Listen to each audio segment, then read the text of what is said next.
আমরা বলি ওগো শেখ হাসিনা এত করে 16টা বছর ধরে ওয়াজ শোনালাম, আলেম ওলামাদেরকে হাতে হাত কড়া লাগায়েন না।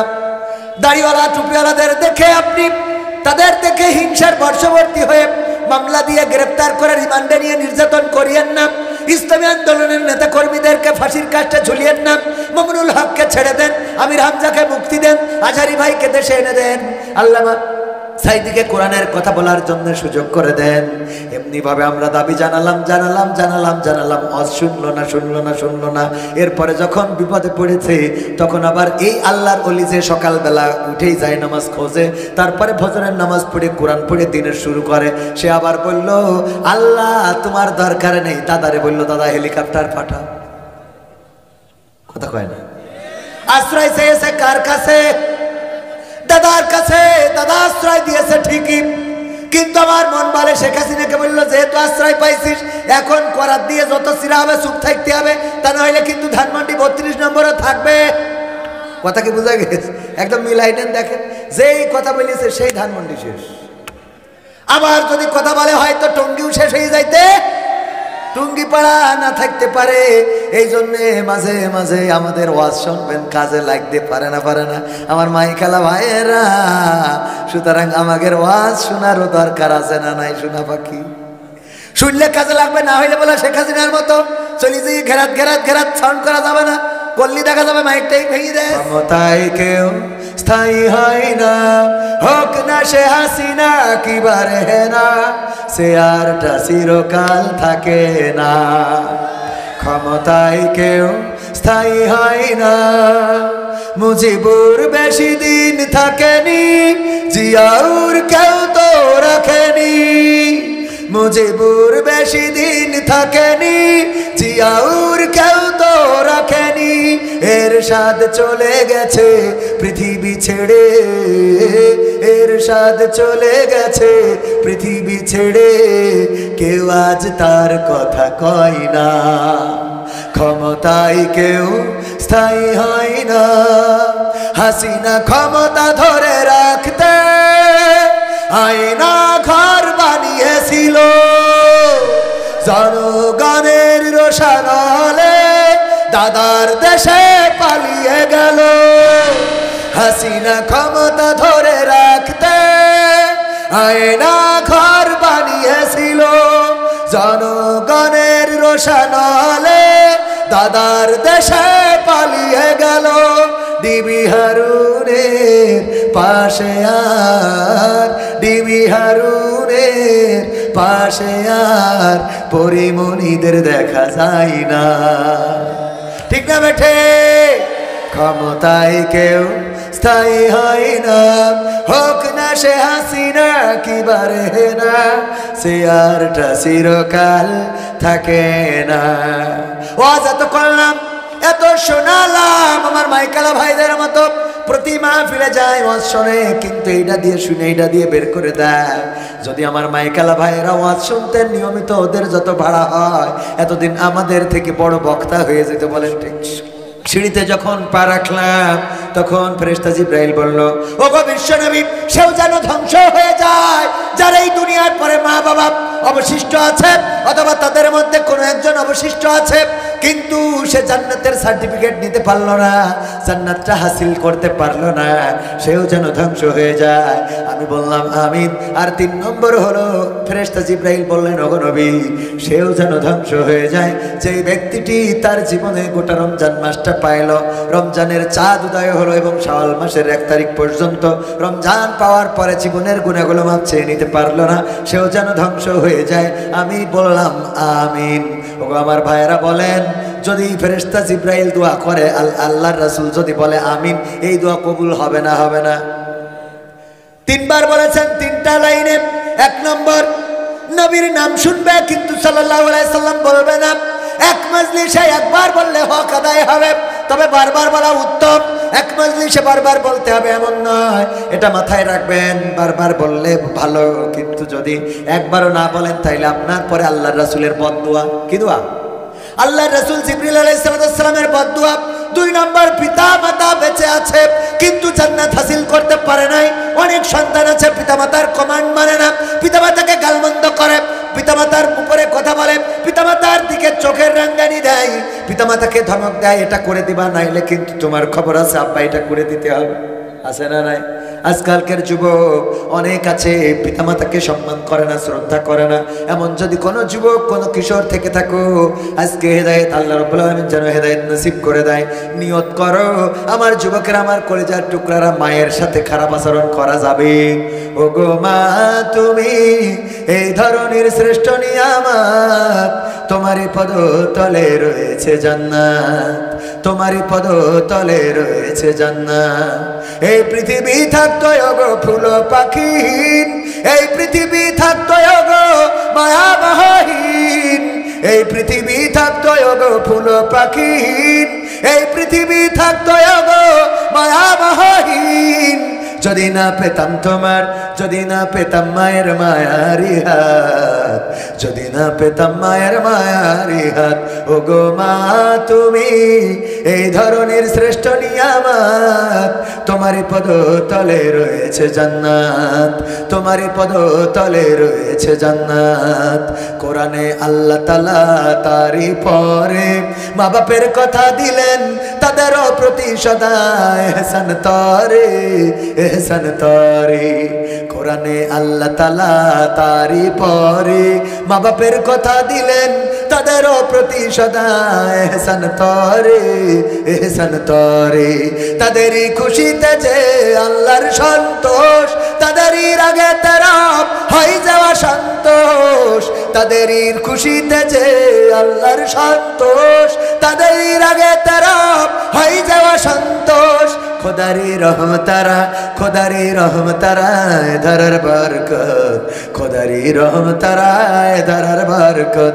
ওগো মা তুমি এই ধরনের শ্রেষ্ঠ নিয়ামত, তোমারই পদ তলে রয়েছে জান্নাত, তোমারই পদ তলে রয়েছে জান্নাত, তোমারই পদ তলে রয়েছে জান্নাত। বলেন সুবহানাল্লাহ। মায়ের পায়ের নিচে জান্নাত, তাই মাকে খেদমত করতে হবে। আল্লাহর নবীকে একবার এক সাহাবী এসে বললেন, ওগো নবী, আমি আমার মাকে কাঁধে করে এত পথ এনেছি, তারপরে আমি কাবা ঘর তাওয়াফ করেছি, আমি সাফা মারওয়া সাই করেছি, ওগো নবী কাঁধের উপরে উঠাই আমি এত কিছু করলাম, এমনকি শয়তানকে পাথরে নিক্ষেপ করেছি, আমি হজের সকল কর্ম সম্পাদন করেছি, আমার মাকে কাঁধে নিয়ে ওগো বিশ্ব নবী বলেন দেখি আমি আমার মায়ের হক আদায় করতে পেরেছি নাকি? আল্লাহর নবী বললেন, ওগো আমার সাহাবী, তুমি তো কাঁধে নিয়ে হজ উমরা পালন করেছো, হজ তুমি কাবা ঘর তাওয়াফ করেছো, সাফা মারওয়া সাই করেছো, শয়তানকে পাথর নিক্ষেপ করেছো। ওগো আমার সাহাবী শুনে নাও, এটা তো সহজ একটা কাজ।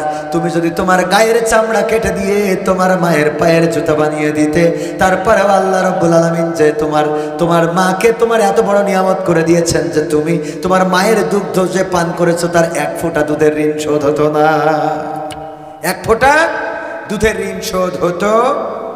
অনেকের শয়তানে কাঠি করতেছে, ঠিক না বেঠিক? কিছু আছে বিড়িখোর, গাঁজাখোর।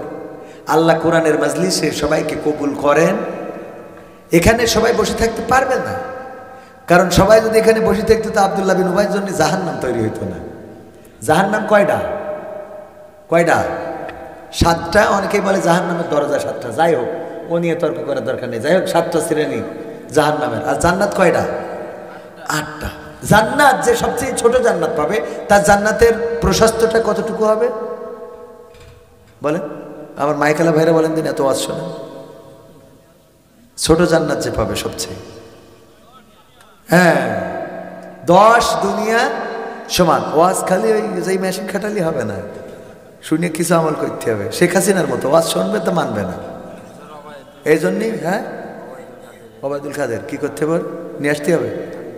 ও দরকার ওবায়দুল কাদের আনবো, শর্ট করে ঢুকে পড়বে ইনশা। ক্ষমতায় কেউ স্থায়ী হয় না, হোক না সে হাসিনা কি বারে না, সে আরটা চিরকাল থাকে না। ক্ষমতায় কেউ স্থায়ী হয় না, মুজিবুর বেশি দিন থাকেনি, জিয়াউর কেউ তো রাখেনি। মুজিবুর বেশি দিন থাকেনি, জিয়াউর কেউ তো রাখেনি। এরশাদ চলে গেছে পৃথিবী ছেড়ে, এরশাদ চলে গেছে পৃথিবী ছেড়ে, কেউ আজ তার কথা কয় না। ক্ষমতায় কেউ স্থায়ী হয় না, হাসিনা ক্ষমতা ধরে রাখতে আয়না ঘর বানিয়েছিল, জনগণের রোশানলে দাদার দেশে পালিয়ে গেল। হাসিনা ক্ষমতা ধরে রাখতে আয়না ঘর বানিয়েছিল, জনগণের রোশানলে দাদার দেশে পালিয়ে গেল। ডিবি হারুনের পাশে আর, ডিবি হারুনের পাশে আর পরিমণিদের দেখা যায় না। ঠিক না বেঠে? ক্ষমতায় কেউ স্থায়ী হয় না, হোক না সে হাসিনা কিবারে না, সে আরটা চিরকাল থাকে না। ওয়াজ এত করলাম, এত শোনালাম, আমার মাইকালা ভাইদের মতো প্রতি মাহফিলে যায় ওয়াজ শোনে, কিন্তু এইটা দিয়ে শুনে এইটা দিয়ে বের করে দেয়। যদি আমার মাইকালা ভাইয়েরা ওয়াজ শুনতেন নিয়মিত, ওদের যত ভাড়া হয় এতদিন আমাদের থেকে বড় বক্তা হয়ে যেত। বলেন ঠিক কিনা? কারণ সব আজ মুখস্থ হয়ে যাওয়ার কথা, কিন্তু ওয়াজ যেমন শোনে আবার অপর দিকে যেয়ে ওখানে বাড়াবাড়ি আসে না, নাই যে বাড়ি বন্ধু যখন বলাইয়া আমার বাড়ির সামনে আসে না, নাই দুই দিকেই মিক্স করে চলে। এই জন্য আমাদের সমাজে যদি ভালো কিছু করতে হয় কোনো একটা সাইড অফ করার দরকার আছে না নাই? আপনি যদি কোনো একটা পুকুর সেখান থেকে পানি নিষ্কাশন করে মাছ ধরতে চান, তাইলে ওই পানিটারে অন্য পুকুরে নেওয়ার ব্যবস্থা করার দরকার আছে না নাই? অথবা যদি পুকুরটা লম্বা হয় মাঝখানে বাদ দিয়ে তারপরে একদিক থেকে পানি সেচনি দিয়ে অপর পাশে দিবেন, এই পাশের মাছ ধরবেন, তারপরে আবার এই পাশে দিয়ে ওই পাশের মাছ ধরা যাবে না? যাবে না? কল্যাণ পেতে হলে অবশ্যই বাদ দরকার। এই সমাজে বাদ নাই। আমার মাইকালা ভাইরা পরিবর্তন হবে কি? দাড়ি রাখবে কি? এখানে ওয়াজ শোনে দাড়ি রাখো, এখানে ওয়াজ শোনে রাসূলের সুন্নাত, দাড়ি রাখতে হবে। আর ওই পাশে যখন মমতাজরা আসে তখন বলে ও দিল বড় জ্বালা রে পাঞ্জাবিওয়ালা, দিল বড় জ্বালা রে পান, এই জন্য পাঞ্জাবি গায়ে বাদ দিচ্ছে। একদিকে ওয়াজ শোনে আর একদিকে গানও শোনে না, শোনে না। পরিবর্তন দরকার। কোনো একটা সাইড অফ করে দিয়ে যদি আপনি নিজেকে পরিবর্তিত করতে পারেন তবে কল্যাণ আসবে। যেই কথা বলছিলাম, আমার শেখ হাসিনারে ওয়াজ শোনাইছি 16টা বছর, বলেছি দয়া করে ভালো হয়ে যান, তা না হইলে আব্বার থেকে খারাপ পরিণতি হবে। কথা কয় না? শুনাইছি না শুনাই নাই? কত করে বললাম মাসুদ ভালো হয়ে যা, বললাম ভালো হইতে। অন্যায় করা যাবে না, অবিচার করা যাবে না, জুলুম করা যাবে না। আল্লাহর নবী বলেছেন মাজলুম, মাজলুম এবং আল্লাহর মধ্যে কোনো পর্দা থাকে? কোনো পর্দা থাকে না। মাজলুমের কান্না, চিৎকার, চেঁচামেচি আল্লাহর আরশে আজিমে সরাসরি পৌঁছে যায়। ওগো আমার ভাইয়েরা, এত করে বলা হলো আর সে কোনো কথাই শুনলো না। দিনে দিনে চেয়ারের পাওয়ারের ক্ষমতা এতটাই বেড়ে গেল যে বলল সব ক্লিয়ার করা, এমনকি হাসপাতালে যারা গেল বলল তাদের চিকিৎসাও দেওয়া হবে না, আবার রিলিজও দেওয়া হবে না। জানেন কি না? চিকিৎসাও দিও না, রিলিজও দিও না, তার মানে এখানে ছটফট করে মারা যাক। এত বড় কঠিন কাজ করার কারণে আল্লাহ রাব্বুল আলামিন সিদ্ধান্ত নিলেন যে ঠিক আছে, তোমার বাবার দেশ, এই বাবার দেশেও তোমার থাকা হবে। থাকা হলো না, চলে গেছে। এখনো কি শান্ত আছে নাকি? শান্ত আছে? আমি বললাম ভুল তো করে ফেলেছেন, আপনি তো ওলি আউলিয়ার পর্যায়ে পৌঁছে গেছেন, আল্লাহর ওলি। সুতরাং ভুল করার পরে কিছু ভালো কাজ করতে হয়। জাকারিয়া আলাইহিস সালাম যখন তার গোত্রের লোকেরা, তার পরিবারের পরিবেশের লোকেরা, সমাজের লোকেরা জাকারিয়া আলাইহিস সালামকে হত্যা করার জন্য দৌড়ানি দিল, ধরার জন্য দৌড় দিল, পিছু নিল। জাকারিয়া আলাইহিস সালাম যাইতে যাইতে যাইতে যাইতে হঠাৎ করে গাছকে বলল গাছ ফাঁকা হয়ে যাও। কাকে বলিস জানেন কিনা? গাছকে বলল গাছ, গাছ আমাকে একটু আশ্রয় দান করো। ফাঁকা হইতে বলে নাই, বলেছে হে গাছ আমাকে একটু বাঁচাও, আমাকে একটু আশ্রয় দান করো। গাছ ফাঁকা হয়ে গেল। তার মধ্যে ঢুকে গেল। গাছ তো নিজেই ফাঁকা হতে পারে না, ফাঁকা করে দিয়েছিলেন কি আল্লাহ? ফাঁকা করে দিলেন, কিন্তু একটু কাজ করে দিলেন। জাকারিয়া আলাইহিস সালামের একটু কাপড় ওই গাছ যখন জোড়া লেগে গেছে, দরজার ফাঁকে যেমন থেকে যায় ওরকম কিছু অংশ আটকে থাকলো, কিছু অংশ বাইরে। ওরা যখন দেখলো আসে এই বনের মধ্যে কই চলে গেল, মিলাই গেল। খুঁজতে খুঁজতে দেখে এই যে জাকারিয়ার কাপড় বেঁধে আছে আলাইহিস সালাম, তার কাপড় বেঁধে আছে, কাপড় এই যে গাছের সাথে, তার মানে এর মধ্যে রয়েছে। সবাই সিদ্ধান্ত নিল যেহেতু এর মধ্যে আছে তাহলে করাত নিয়ে আসো, করাত দিয়েতে আমরা এই গাছটারে কুপান দেব। ঘ্যাট ঘ্যাট ঘ্যাট ঘ্যাট টাইনতে টাইনতে যখন মাথার কাছে চলে এসেছে করাত, মাথায় যখন বস লেগেছে, জাকারিয়া আলাইহিস সালাম উহ করতে গেলেন। আহারে আল্লাহ, আল্লাহ বললেন ওগো জাকারিয়া, খবরদার উহ শব্দটাও করবা না। কোন রকম যদি উহ শব্দ করো তোমার গোটা জীবন জিন্দেগির আমল বরবাদ হয়ে যাবে।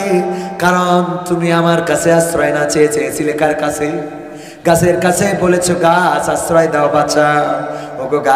ওগো জাকারিয়া, তোমার জন্য আমার শাস্তি হলো এখন ওই করাত দিয়ে গেরাত গেরাত গেরাত গেরাত করে চেরবে, ওই সিরা খাইতে হবে, কিন্তু উহ করা যাবে না।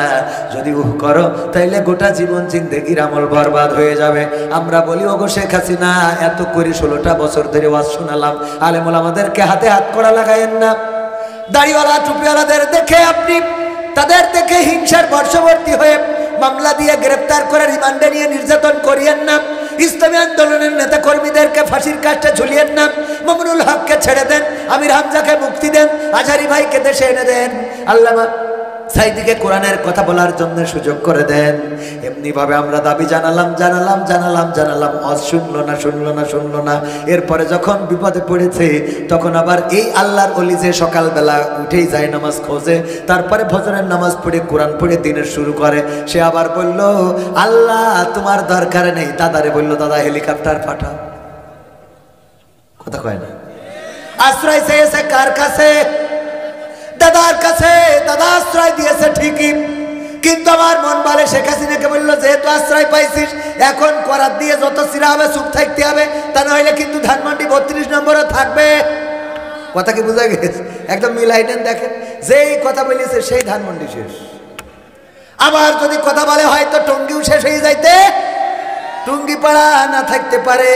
এই জন্যে মাঝে মাঝে আমাদের ওয়াজ শুনবেন, কাজে লাগতে পারে না আমার মাই খেলা ভাইয়েরা। সুতরাং আমাদের ওয়াজ শোনারও দরকার আছে না নাই? শোনা পাখি শুনলে কাজে লাগবে, না হইলে বলে শেখ হাসিনার মতো চলি যে ঘেরাত ঘেরাত ঘেরাত সাউন্ড করা যাবে না, করলি দেখা যাবে মাইকটাই ভেঙে দেশ। মনে থাকবে? ওগো আমার ভাই জানেরা, তাইলে ওই আলোচনায় আসি। আল্লাহ নবী 3 বার বললেন আমিন। কয়বার? 3 বার বললেন আমিন। দোয়া করেছেন জিবরাইল আলাইহিস সালাম, আল্লাহর নবী বলেছেন আমিন। আল্লাহর নবীর দোয়া কবুল হয়, একেবারে চোখ বুঝে কবুল হয়, কারণ বিশ্ব নবী ছিলেন মুস্তাজাবুদ দাওয়া। যে দোয়া করতেন সেই দোয়া কবুল করতেন কে? আল্লাহর নবী। মসজিদ আমরা যারা উমরায় হজে গিয়েছেন তারা জানেন, হজে গেলেই দেখা যায়, উমরায় গেলে দেখা যায় মসজিদে কিবলাতাইন, 2 কিবলার মসজিদ। এই মসজিদের মধ্যে মসজিদে নববীর একটু দূরে মদিনায় এসে আল্লাহর নবী নামাজ পড়ছেন কোন দিকে ফিরে? মসজিদুল আকসার দিকে। কোন দিকে? মসজিদুল আকসার দিকে, ফিলিস্তিনের দিকে। আল্লাহর নবী মনে মনে বললেন ওগো আল্লাহ, যদি তুমি একটু কাবার দিকে আমাদের মুখটা করে নামাজ পড়ার তৌফিক দিতে। মনের মধ্যে বলেছেন। আল্লাহ রাব্বুল আলামিন অন্তরের খবর রাখে না আল্লাহ রাব্বুল আলামিন বললেন ওগো নবী, আপনি বারবার আকাশের দিকে তাকাচ্ছিলেন, আমি বুঝতে পেরেছি। আমি আপনার কিবলাটা পরিবর্তন করে কাবার দিকে করে দিলাম। 2 রাকাত আল্লাহর নবী নামাজ আদায় করলেন বাইতুল মাকসায় মসজিদুল আকসার দিকে, আর 2 রাকাত নামাজ আদায় করলেন আবার মক্কার কাবা শরীফের দিকে ফিরে। ওগো আমার ভাইরা, এই মসজিদে কিবলাতাইন আল্লাহর নবী মনে মনে যা চেয়েছেন সেটা পূরণ করে দিয়েছেন কে? আরো যদি প্রমাণ, আবু হুরায়রা রাদিয়াল্লাহু তাআলা আনহু সকালবেলা এসে বিশ্বনবীর কাছে কান্না করছেন। বিশ্বনবী বললেন আবু হুরায়রা কান্না করো কেন? কয় আল্লাহর নবী আমার মা আমাকে মেরেছে। আল্লাহর নবী বললেন তোমার মা মেরেছে, আমার কি করার আছে? মা তো মারার জন্যই, মা মারতেই পারে।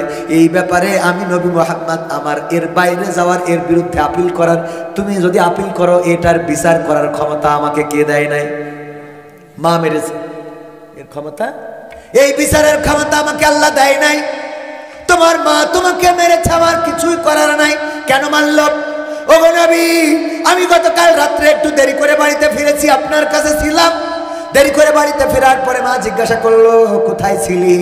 আমি বললাম যেই কদমের কাছে থাকলে আল্লাহ রাব্বুল আলামিন রহম করেন, যেই কদম চুমতে পারলে পৃথিবী ধন্য হয়ে যায়, আমি সেই নবী মুহাম্মদ সাল্লাল্লাহু আলাইহি সাল্লামের কদম মোবারকের কাছে ছিলাম। আমার মা মুশরিকা এতটাই ক্ষিপ্ত হয়ে গেল, আমারে পিটানি শুরু করে দিল। আমারে মারতে মারতে এক পর্যায়ে বলল, নবী মুহাম্মাদের কদম ছাড়বি না হয় আমার বাড়ি ছাড়বি, দুইটা অপশন, কোনটা নিবি?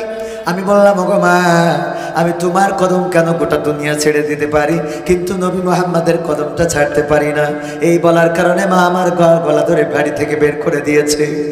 আল্লাহ নবী বললেন আমার কিছুই করার নাই, যদিও আমার কারণে তোমারে বের করে দিয়েছে, ইসলামের পরে দিনের পথে চলার কারণে, আমি নবীর পরে ঈমান আনার কারণে বের করে দিয়েছে। আমি তোমার মায়ের বিচার করার অধিকার এখতিয়ার আমার নাই। কয় আমি বিচার চাইতে আসি নাই, ওগো নবী আপনি যদি দুটি হাত তুলে একটু দোয়া করে দিতেন আমার মায়ের জন্য, আল্লাহ যেন আপনার হাত কবুল করে তার হেদায়েত নসিব করে দেয়। আল্লাহর নবী বললেন ঠিক আছে আমি দোয়া করি, ওগো রব তুমি আবু হুরায়রার মাকে দিনের আলোয় আলোকিত করে দাও, হেদায়েত নসিব করে দাও। আবু হুরায়রা যখন নবী হাত তুলেছেন অমনি দৌড় দিয়া শুরু করে দিয়েছে। সাহাবীরা টান দিয়ে ধরলেন, হে আবু হুরায়রা তুমি তো শান্ত মানুষ, তুমি কেন দৌড়াও, কি এমন ঘটে গেল, এইভাবে দৌড় দিচ্ছ কেন, কারণটা কি?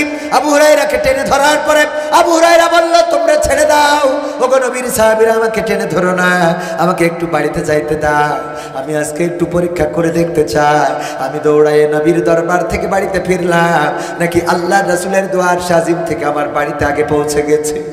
বাড়িতে যাওয়ার পরে আবু হুরায়রা রাদিয়াল্লাহু তাআলা দরজায় টোকা দিলেন। দরজার ওপার থেকে জিজ্ঞাসা করলো কে? আবু হুরায়রার মা বললে, আবু হুরায়রার মা জিজ্ঞাসা করলেন কে? আবু হুরায়রা বললেন ওগো মা আমি এসেছি গো মা, দরজা খুলে দাও। মা বললেন আবু হুরায়রা একটু দাঁড়াও, আমি দরজাটা খুলে দিচ্ছি, একটু অপেক্ষা করো। আবু হুরায়রা বর্ণনা করেছেন যখন আমার মা এই কথা বলেছে কণ্ঠের মধ্যে, কণ্ঠটা এত নরম, আমি যেন বুঝতে পারলাম আমার মায়ের কণ্ঠের মধ্যে আল্লাহ রাব্বুল আলামিন তার হেদায়েতের নূর প্রজ্বলিত করে দিয়েছে। মা আমার দরজা খুললেন, তারপরে আমাকে ডেকে বললেন ওগো বাবা গতকাল রাত্রে তোমারে মেরেছি, আমার অনুশোচনা হয়েছে, কেন মারলাম আমার কলিজার টুকরা সন্তানকে, সে তো কোনো খারাপ জায়গায় যায় নাই, খারাপ কাজ তো করে নাই, এই সন্তানকে কেন পিটালাম, মনের মধ্যে অনুশোচনা হয়েছে। বাবা আমি আমার ভুল বুঝতে পেরেছি, তুমি আমারে ক্ষমা করো, আর সেই নবী মুহাম্মাদের কাছে নিয়ে চলো যার কদম শুনতে পারলে দুনিয়া ধন্য হয়ে যায়। আল্লাহর নবী সাল্লাল্লাহু আলাইহি সাল্লামের কাছে দিয়ে গেল আবু হুরায়রা। আবু হুরায়রা রাদিয়াল্লাহু তাআলা বর্ণনা করেছেন আমার মা যখন কালেমা পড়েছেন গোসল করে, এত তড়িঘড়ি করে গোসল করেছেন এবং কলেমা পড়ার জন্য প্রস্তুত হয়েছেন, যখন কলেমা পড়ে মুসলমান হচ্ছিলেন তখন চুল থেকে টপ টপ করে পানি জমিনে ঝরে পড়ছিল। ও আমার ভাইরা আল্লাহ রাসূল সাল্লাল্লাহু আলাইহি সাল্লামের দোয়া কেমন কবুল হয়ে যায়। শুধু বলেছেন আবু হুরায়রার মাকে হেদায়েত নসিব করে দাও, শুধু তাই নয় আরেকটা ঘটনা আমার যুবকদের জন্য দরকার, আমার ভাইরা আপনাদের জন্য দরকার, কলিজার টুকরা যুবকেরা। আল্লাহর নবীর একজন সাহাবী ছিলেন, মুসলমান হওয়ার আগে নাম ছিল আব্দুল উজ্জা, নাম শুনেছেন না? আব্দুল উজ্জা, উজ্জা নামের একটা মূর্তি ছিল কাবায়। সেই সময় লাত মানাত উজ্জা হবল এইগুলো কাবা ঘরে 360টি মূর্তি ছিল, এমন নামে এক একটা মূর্তির নামে পূজা করত। আব্দুল উজ্জা মানে ওই উজ্জা মূর্তির গোলাম। যখন মদিনায় বিশ্ব নবী সাল্লাল্লাহু আলাইহি সাল্লাম গেলেন তখন চাচার বাড়িতে থেকে মানুষ চাচাকে বললেন ওগো চাচা নবী মুহাম্মদ সম্বন্ধে আপনার ধারণা কি? বলল আমার ধারণা হলো সে নবী। কেমন করে বুঝলেন? কারণ তার ব্যাপারে যতটুকু শুনেছি জেনেছি, জীবনে কাউকে কষ্ট দেয় নাই, জীবনে মিথ্যা বলে নাই, চগলখুরি করে নাই, কারোর ঘাড়ের উপরে লাঠি মারে নাই, অন্যায় আচরণ করে নাই, এমনকি তার জীবনে মিথ্যা নাই, পাপাচার কদাচার দুরাচার এগুলো নাই। এই জন্য মন বলে সেই আখেরি জামানার নবী। বলল যদি তাই হয় ওগো চাচা তাহলে কি কালেমা পড়ে মুসলমান হওয়া যায় না? চাচা বললেন না, বাপদাদার ধর্ম তো জলাঞ্জলি দেওয়া যায় না, আমরা যেই দল করে আসছি এই দল ছাড়া যাবে, এই দল ছাড়বো না, ছাড়তে পারবো না, আমরা নূহ নবীর কিস্তি ধরেই চলতে থাকবো, তাতে যা হয় হবে, প্রয়োজনে দাড়ি কেটে ফেলবো। ফেলিছে না ফেলে নাই? দরবের বাবা দাড়ি কেটে আবার নৌকায় উঠেছে না ওঠে নাই? ওরা যাই করুক তাই করুক, কিস্তি ছাড়বে না, ছাড়বে না। বলল না, এই দল ছাড়া যাবে না। তাইলে কি করবো চাচা? আমি তো মুসলমান হইতে চাই। কয়, তুমি যদি মুসলমান হও, তোমার সম্পদ, তুমি জানো তোমার বাবা ছোটবেলায় মারা গেছে, তোমার মা তোমার নানার বাড়িতে, আমি তোমার দেখভাল করি, সব সম্পত্তি আমার কাছে, আমি তোমার সম্পত্তি বাজেয়াপ্ত করে দেব, সব সম্পত্তি আমি ক্রোক করে নেব। তুমি যদি কালেমা পড়ে মুসলমান হতে চাও, তাইলে তোমার কিন্তু পথের ভিখারি হয়ে যেতে হবে। বলল, চাচা আপত্তি নাই, আমি সেই পথের ভিখারি হতে রাজি আছি। বলল, এখানেই শেষ নয়, তোমার গায়ের জামা, তোমার পরনের কাপড়ও আমার দেওয়া, এটাও খুলে দিতে হবে। বলল, আমি তাতেও আপত্তি নাই। বলল, যদি তাই হয় খুলে দাও। সব সম্পত্তি থেকে বহিষ্কার করলাম, কাপড় খুলে দিয়ে উলঙ্গনে একটা চলে গেলেন নানার বাড়িতে। মাকে ডাকলেন, ওগো মা। মা দরজা খুলে দেখেন এত যুবক, আমার যুবক সন্তান উলঙ্গনে একটা। ওগো বাবা, কি হয়েছে? চোখ দুটো ঢেকে বললেন, বাবা রে, তোমার এই অবস্থা কেন? তুমি তো সম্ভ্রান্তশালী পরিবারের সন্তান, তোমার বাবা ছিল সম্ভ্রান্তশালী লোক, তোমার অবস্থা এমন কেন? পরনে কোনো পোশাক নাই কেন? গায়ে জামা নাই কেন? মাগো, আমি ইসলাম কবুল করার কারণে আমার চাচা সব সম্পত্তি কেড়ে নিয়েছেন, এমনকি গায়ের জামা আর পরনের কাপড়টাও খুলে নিয়েছেন। আমি কি করতে পারি মাগো? যদি একটু কাপড় দিতে, সেই কাপড়টা পরে আমি বিশ্ব নবীর কদমের কাছে যেতে চাই, আমি সেই মসজিদে নববীতে যেতে চাই, যেখানে বিশ্ব নবী তার সাহাবীদের জন্য দারুস সুফরা, সাহাবীদের জন্য শিক্ষালয় খুলেছে, মাদ্রাসা খুলেছে, সেখানে যেতে চায়। মা জননী গায়ের চাদরটা ছেড়ে দিলেন, ছিঁড়লেন, অর্ধেক পরলেন, হাঁটুটাও ঢাকলো না, আর অর্ধেক গায়ে জড়ালেন, চলে গেলেন মসজিদে নববীর কাছে। উস্কো খুস্কো চেহারা, মরুর পথ হেঁটে গিয়েছেন, ক্লান্ত পরিশ্রান্ত বসে আছেন। বিশ্বনবীর সাথেই দেখা হয়ে গেল। বিশ্বনবী সালাম করলেন, তারপরে বললেন, কে তুমি? তোমার এই অবস্থা কেন? আমি আব্দুল উজ্জা, আমি ইসলাম কবুল করার কারণে আমি চাচার বাড়ি থেকে মানুষ, এতিম মানুষ, আমার চাচা আমার সব সম্পত্তি থেকে বহিষ্কার করেছে। এরপরে শুধু বহিষ্কার করেই ক্ষান্ত হয় নাই, আমার গায়ের জামা, আমার পরনের কাপড়ও খুলে নিয়েছে। ওগো নবী, আমি এসেছি আপনার কাছে, কালেমা পড়ে মুসলমান হতে চাই। ওগো রাসূল, আপনি যদি আপনার কদমের কাছে আশ্রয় দিতেন। আল্লাহ রাসূল বললেন, তোমাদের জন্যই এই রাস্তাটা খোলা, এই দরজাটা খোলা। তোমার নাম কি? আব্দুল উজ্জা। আজ থেকে আব্দুল উজ্জা না, আজকে থেকে তোমার নাম আব্দুল্লাহ। পরবর্তীতে নামটি ছিল আব্দুল্লাহ জুলবাজাদাইন রাদিয়াল্লাহু তাআলা আনহু। আব্দুল্লাহ জুলবাজাদাইন, এই আব্দুল্লাহ জুলবাজাদাইন তাবুকের যুদ্ধের সময় বললেন, ওগো নবী, আজকে সবাই তো দান করে, টাকা দেয়, পয়সা দেয়, স্বর্ণ দেয়, গহনা দেয়, যুদ্ধের জন্য সবাই দান করতে পারে, সবার তো টাকা আছে। ওগো নবী, আমি এত হতভাগা যে আমার বাবার সব সম্পত্তি ছিল, কিন্তু কালেমা পড়ার কারণে আমার সব সম্পত্তি কেড়ে নিয়েছে। আজকে এই যুদ্ধে আমার দেওয়ার মতো তো কিছু নাই, একটু দোয়া করে দেন যেন আমার জানটা আজকে যুদ্ধের ময়দানে দিয়ে দিতে পারি। আপনি দোয়া করলেই কবুল হবে। ওগো নবী, আমি বিশ্বাস করি আপনি যদি দোয়া করে দেন, আজকে আমার জানটা আল্লাহ কাফেরদের হাতে আমার জানটা যেন কবুল করে নেয়, আমি যেন শহীদ হতে পারি, আমার রক্তে যেন জমিন ভেসে যায়, এই মরু যেন আমার রক্ত চুষে নেয়। ওগো নবী, একটু দোয়া করে দেন, আমি আমার জানটা আজকের যুদ্ধের ময়দানে দিতে চাই। আল্লাহর নবী বললেন, ও আব্দুল্লাহ জুলবাজাদাইন, তোমার জন্য আল্লাহর কাছে দোয়া করি, হে রব, ওগো রব, তুমি আমার আব্দুল্লাহ জুলবাজাদাইনের রক্তটা কাফেরদের হাতে আমি সঁপে দিতে চাই না, আমি কাফেরদের জন্য আব্দুল্লাহ জুলবাজাদাইনের রক্ত হারাম করে দিলাম। আল্লাহ, তুমি আমার এই দোয়া কবুল করো। আল্লাহ রাব্বুল আলামিনের নবীর সাহাবী আব্দুল্লাহ জুলবাজাদাইন বললেন, নবী গো, আমি চাইলাম আজকে রক্ত দিয়ে শহীদ হয়ে যাব, আর আপনি আমার রক্ত কাফেরদের জন্য হারাম ঘোষণা করে দিলেন। আল্লাহর নবী বললেন, আব্দুল্লাহ জুলবাজাদাইন, এরপরে যদি তুমি তোমার তাবুতে বিছানায় শুয়েও মারা যাও, আল্লাহ রাব্বুল আলামিন তোমার মৃত্যুটা জান্নাতের, তোমার মৃত্যুটা শহীদের মৃত্যু, শাহাদাতের মৃত্যু করে দিবেন। বলেন সুবহানাল্লাহ। আব্দুল্লাহ জুলবাজাদাইন সত্যি তাবুতে ভুগে মারা গেলেন, তাবুতে জ্বরে ভুগে মারা গেলেন। তাবুতে জ্বরে আক্রান্ত হয়ে মারা যাওয়ার পরে বিশ্বনবীর কাছে খবর আসলো, গো নবী, আব্দুল উজ্জা ওরফে আব্দুল্লাহ জুলবাজাদাইন, ওই সাহাবীটি আজকে মারা গিয়েছে, কয়েকদিন জ্বরে আক্রান্ত ছিল, তাবুতেই মারা গিয়েছে। আল্লাহ নবী বললেন, তোমাদের ভাইয়ের দাফন কাফনের ব্যবস্থা করো, তার জানাজা প্রস্তুত করো। জানাজা প্রস্তুত করা হয়ে গেল, সব কমপ্লিট। কবরে নামানো দেখে আব্দুল্লাহ ইবনে মাসউদ রাদিয়াল্লাহু তাআলা বললেন, আরে এই মৃত্যুটা যদি আব্দুল্লাহ জুলবাজাদাইনের না হয়ে আমি আব্দুল্লাহ ইবনে মাসউদের হয়ে যেত, তাইলে আমার জীবনটা ধন্য হয়ে যেত। বলেন সুবহানাল্লাহ। কেন জীবনটা ধন্য হয়ে যেত? কারণ আব্দুল্লাহ জুলবাজাদাইন তার মৃত্যুর পরে যখন লাশটা কবরে নেওয়ার জন্য খাটিয়ায় করে নিয়ে যাচ্ছিল, সেই দুইজন কাঁধে করে নিয়ে যাচ্ছিল, যেই দুইজন আল্লাহর নবীর আপন শ্বশুর, একজন ছিলেন আবু বকর আর একজন ছিলেন ওমর রাদিয়াল্লাহু তাআলা আনহু, ইসলামের দুইজন খলিফা, একজন প্রথম খলিফা আর একজন দ্বিতীয় খলিফা। এখানেই শেষ নয়, আল্লাহর নবীর দুইজন শ্বশুর। শুধু তাই নয়, বিশ্বনবী আবু বকরের হাতে, বিশ্বনবীর হাতে সর্বপ্রথম যিনি ইসলাম কবুল করেছেন তিনি হলেন আবু বকর রাদিয়াল্লাহু তাআলা আনহু।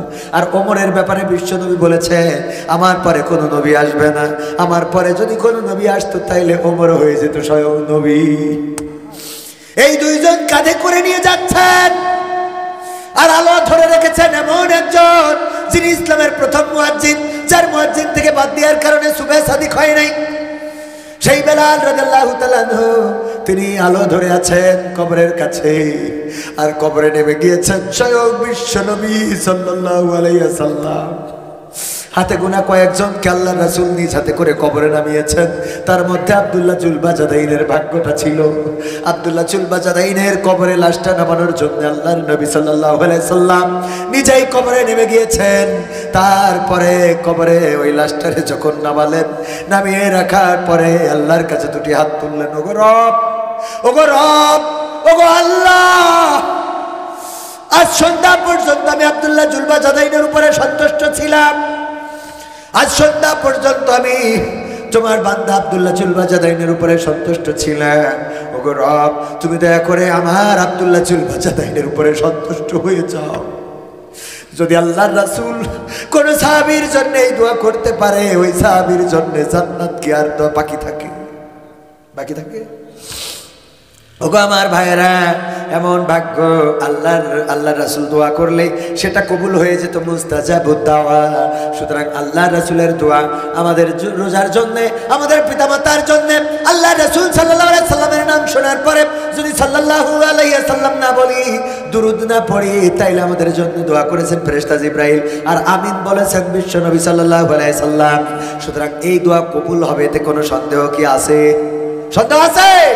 কবুল যদি হয়ে যায়, এই রমজান মাস আমাদের জীবনে যারা পাবো, যদি গুনাহ মাফ চেয়ে নিতে না পারি, তাইলে বুঝে নিতে হবে আমাদের ধ্বংস অনিবার্য, আমাদের ধ্বংস অনিবার্য, আমাদের ধ্বংস অনিবার্য। দুনিয়া এবং আখিরাত দুই জায়গার ধ্বংস হইতে পারে না, পারে না, পারে না, পারে না। সুতরাং এই রমজানকে গুরুত্ব দিতে রাজি আছি না নাই? কারা কারা রাজি? দুটি হাত দেখতে চাই। লিল্লাহি তাকবীর। আল কোরআনের আলো, আল হাদিসের আলো, আমার নেতা তোমার নেতা, নারায়ে তাকবীর।